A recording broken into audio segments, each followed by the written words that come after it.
Hello ladies and gents, welcome back. In this video I'm gonna give you my Indian Wells final preview, but before that, of course, I have to talk about the semifinals. And to start with, I'm just gonna go directly into the physical battle between the 21-time Grand Slam champion, the 36-time Master champion Rafael Nadal versus Carlos Alcaraz. This battle went to the distance.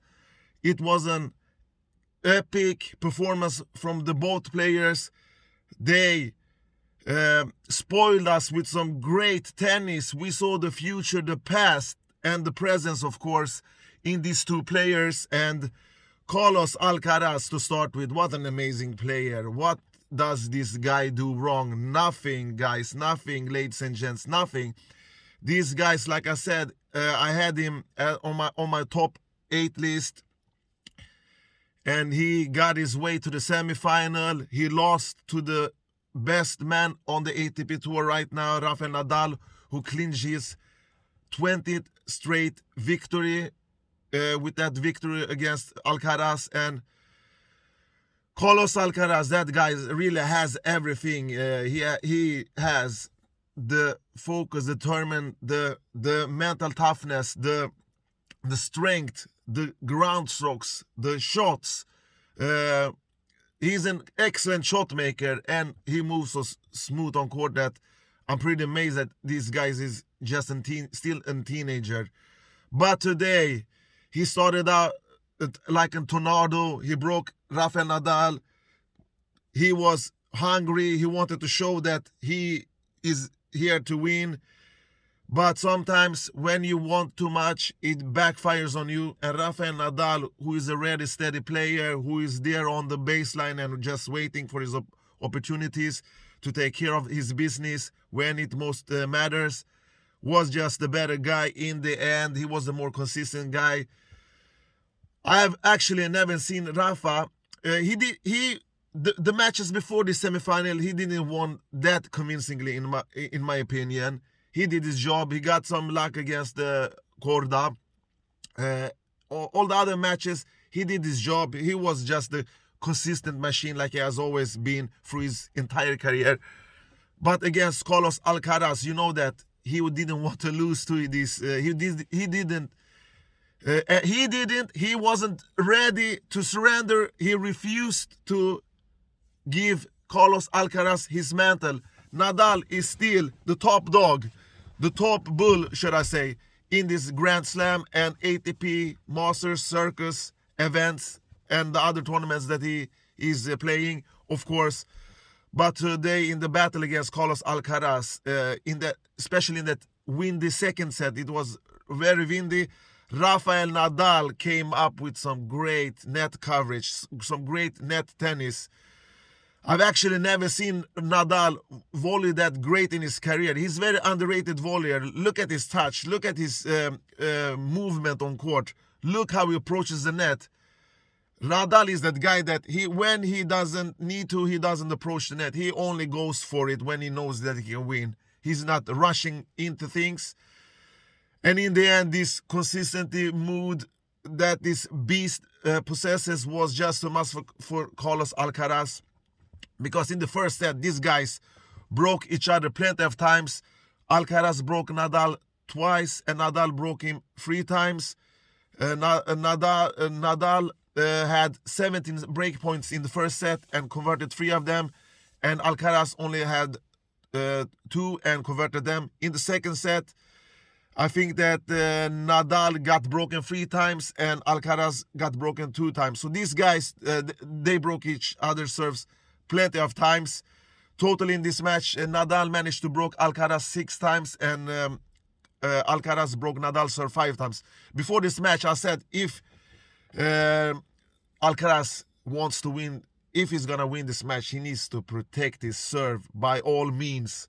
And he didn't do that today. Just look at the stats. He only won 52% behind his first serves. And the number was much higher on his second serve. He won 71% behind the second serve. And against a guy like Nadal, even though this went to a 3-hour battle, in the end, it's gonna be in the favor for your opponent. And Nadal, who won 70% behind his first serve and 57% behind his second serve, that are great numbers. They are rock solid numbers. There's nothing to be ashamed of. Of course, you can aim higher. You can get more rewarded from your serve, but Nadal really did all he needed to do in this battle. He wanted to finish up the points earlier as possible, because physically Nadal was just too strong.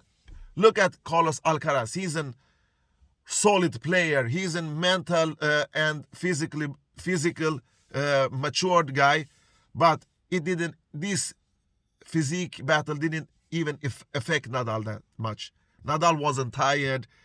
Nadal moved great. He still has this energy. He was present all the time. And Nadal, that just shows how in great shape this dude is. So Nadal still going strong. They say with age come wisdom. And in Sweden they say the older guys always knows the best. They are always the best. If you want to listen, if you want to learn something, you learn from them. And that was exactly what Carlos Alcaraz experienced against Nadal. So he started out, but he didn't protect his serve. He returned okay, Carlos Alcaraz, but he was just when it went to physical battle, Nadal was just much stronger. Even though Carlos Alcaraz is in great shape, he's still young, like I said. So what more can we say about this Nadal? He's aiming for his fourth title this year. His winning streak is still going on. He has only one match left to complete the first step in the Sunshine Double. Nadal, like I said before this tournament, without Novak Djokovic in top shape, there are really not many guys that can take out Rafael Nadal. One is Zverev, but his form is not great. We have Tsitsipas, he's not playing so greatly lately either. Medvedev, something happened to him like I predicted after the Australian Open loss. That's why I didn't even have him in my top 8 list. So Rafael Nadal still going strong, still here, still competing. He has won 26 hardcore titles at Masters event. No, 26 on clay and 10 on hardcore. So Rafael Nadal, guys, I've said everything about him. And now I'm going to go into the other guy that is going to meet, and that is Taylor Fritz, who defeated Rublev 7-6, 6-4. It surprised me a little bit, but not that much, because I said that he has a decent chance to take him out. And he did that. He served great. His service and attacking was superbly in this match. He was controlled and focused on court. He did less unforced errors. He was much quicker on his feet. And he returned much better than Rublev. And with that said, there is not really nothing much left to mark on, because if you play that great, like I said, he did. He didn't do his best match of the tournament, but still a great performance against the best opponent he has faced so far.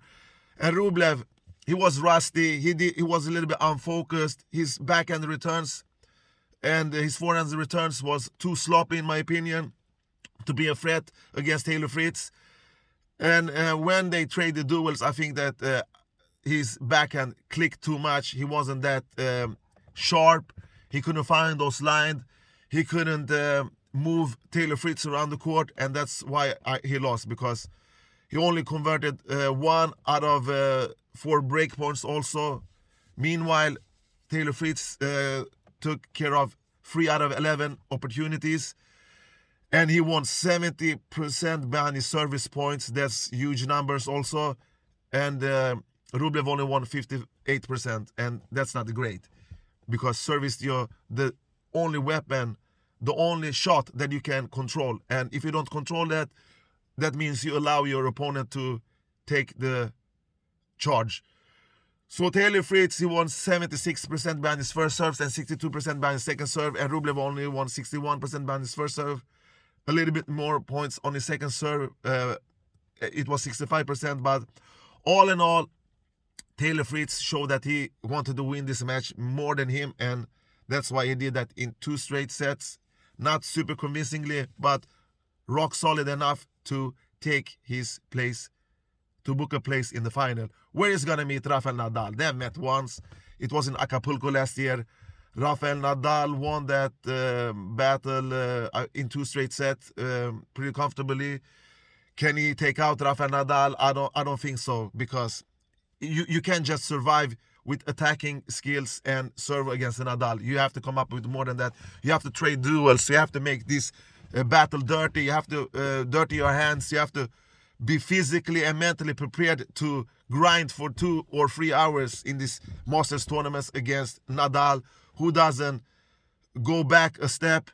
So Taylor Fritz really need to perform the best match of his life to take out Rafael Nadal, and that's simple as a fact.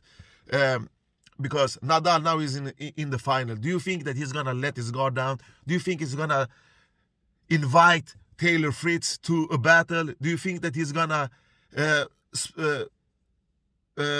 you think he's gonna how do you say it, not take care of his chances? He's not gonna spread those balls and give Taylor Fritz opportunity to execute with his forehand or backhand. No, he won't. He will have the same strategy that he always has. Play consistently and let his opponent work. Move them around. And he had that secret weapon. That is not a secret, of course. I'm just joking. That is topspin forehand. That is going to cause some huge hole in Taylor Fritz's defense. Mark my words. And Rafael Nadal will serve solid and aim for the spots on the second serve. Try to mix up his serve. When he has the chance, he's going to approach the net, of course, like he did against Alcaraz. But he had to do that against Alcaraz, because Alcaraz, he could actually trade duels, and he won many of the baseline rallies. I don't think that Taylor Fritz is going to get so much rewarded, because he doesn't have that firepower that Carlos Alcaraz have. But anyway, it's sports and everything can happen. On a good day on court, if he performs the match of his life, he can take out Rafael Nadal. Otherwise, I think that Rafael Nadal will win in 2 straight sets pretty comfortably. And that is my prediction of the final. And Rafael Nadal, who I predict as my number 1, the guy gonna lift the trophy tomorrow, or later tonight. I think that it's gonna be him still. All in all, this has been a great performance by both of these guys. They have reached this final. Taylor Fritz, more under the radar, more solid. He hasn't been super tested yet, but now he's gonna face his first and biggest test so far in his career, perhaps, and that is Rafael Nadal, who is here to clinch his 37 Masters trophy and equal the numbers with Novak Djokovic. Can he do that? Yes, he can do. He will do that. But if he doesn't do that, I will congratulate Taylor Fritz for his first Master win. Well-deserved one in that case. All right, folks, thank you for watching this video. Take care and bye-bye.